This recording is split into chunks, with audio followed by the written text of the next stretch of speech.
सर्वांना नमस्कार. जय महाराष्ट्र, जय भीम, जय भारत. एस रविराज, रवींद्र सांगो शिंदे, प्रदेशाध्यक्ष, महाराष्ट्र ऑल इंडिया कामगार सेना युनियन, महाराष्ट्र म्युनिसिपल कर्मचारी युनियन, अभियंता असोसिएशन युनियन, स्टेम प्राधिकरण युनियन, परिवर्तन कामगार सेना नाशिक, असंघटित कामगार युनियन,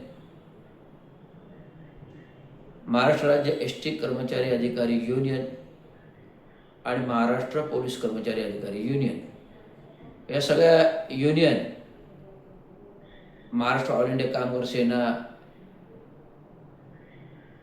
इतर विविध विभागाच्या, विविध कार्यालयाच्या, संघटनेच्या युनियन एकत्रित करण्याचं कारण म्हणजे मी विविध गावागावामध्ये फिरलो, कोकणात फिरलो, नाशिक फिरलो, सगळीकडे फिरलो.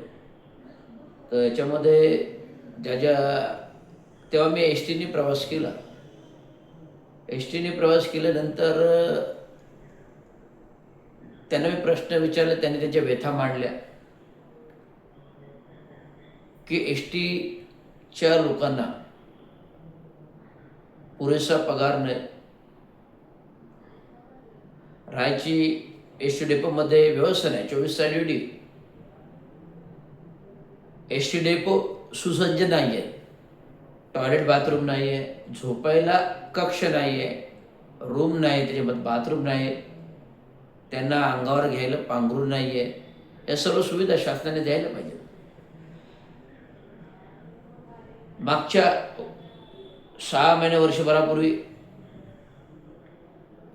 एस टी महामंडळाने 56% पगार आयन सणासुदीमध्ये मागे लागू केलं होतं. 56% पगार आणि बाकीचं 40% कसा काय? एस टी महामंडळ प्रशासकीय अधिकाऱ्यांनी 56% पगार लागू केला होता.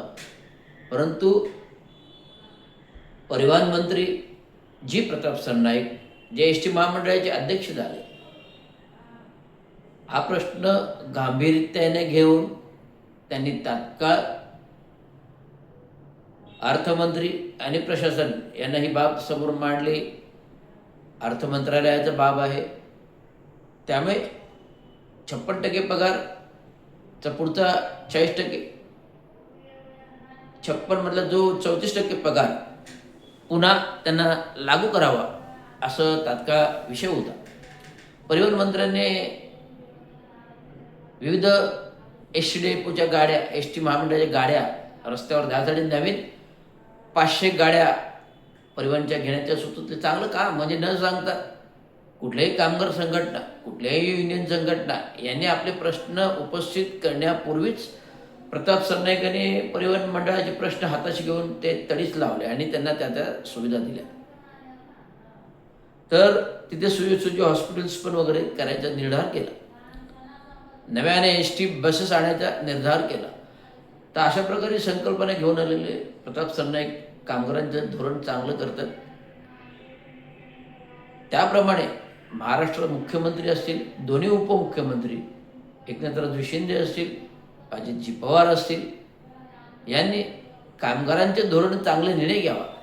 जो कामगार कायदा केंद्राने बंद करायला आणला, जो कामगार कायदा महामानव विश्वभूषण परमपूज्य डॉक्टर बाबासाहेब आंबेडकरांनी कायदा मंत्री असताना चालू केला, विविध कामगार संघटना निर्माण केला जे आपले न्याय हक्क मागण्यासाठी. तर अशा प्रकारे हे कामं कामगार संघटनांना मुळात अधिकार नसताना अधिकार दिले.